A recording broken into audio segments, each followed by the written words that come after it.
Hi, welcome to our video for chapter 1 of our Hebrews study. I'm sitting here in the sanctuary, a place where we come each week to do what the writer to the Hebrews urges us to do in chapter 10, that is, to meet together. We meet together to encourage each other as we see Judgment Day approaching. Now this is a special place for us. So it's tough to imagine our lives ever being threatened just for doing what we do every Sunday. We come here to pray together, to sing together, to come up here to the Lord's table to worship. And yet, that was a very real threat to the first readers of this letter to the Hebrews. They were facing this ominous threat of persecution from the Roman government. They were wrestling with being cut off from the family and friends they had left behind in Judaism, all because they now followed Christ and proudly wore his name. So you might imagine it would be very tempting for them to give up this name so that they could keep their family, keep their friends, and even keep their lives. That's one of the big reasons why Hebrews was first written, as an effort to persuade these Christians against this sad exodus out of Christianity. Now, our study this Sunday focused on Hebrews chapter 1.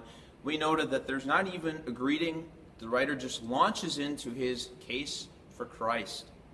In the first 4 verses alone, he lists 7 reasons why Jesus is superior to anyone or anything in this entire universe.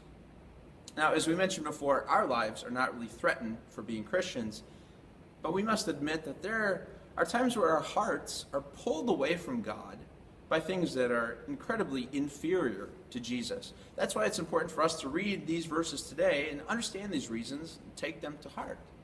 Reasons like the fact that the Jesus in the manger and on the cross, he is a creator of all things. He still sustains the entire universe by the power of his word. Jesus cuts through the darkness of sin and guilt and depression that often seeps into our lives, and he does that by the promise of forgiveness, by the promise of purification for our sins. Jesus sat down at the right hand of God the Father, and he still works all things for our good. These reasons alone would be enough to make Jesus greater than anything we could ever hold in our hands or in our hearts. And yet the writer to the Hebrews goes on.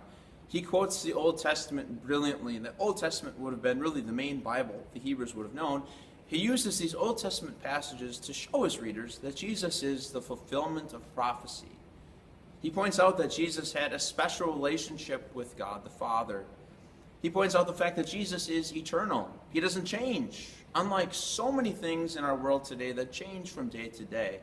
He points out that Jesus rules over all of our enemies, including those enemies of guilt and sin and trouble, and even over death itself. Hebrews 1 establishes the fact that Jesus is superior even to angels, those beings in the Bible who often cause grown men to fall to their knees or simply pass out in terror. Hebrews 1 shows us that Jesus is amazing, and we've just barely scratched the surface at what Hebrews has to offer us. So we hope you'll join us again next week as we go through God's case for Christ. Thank you.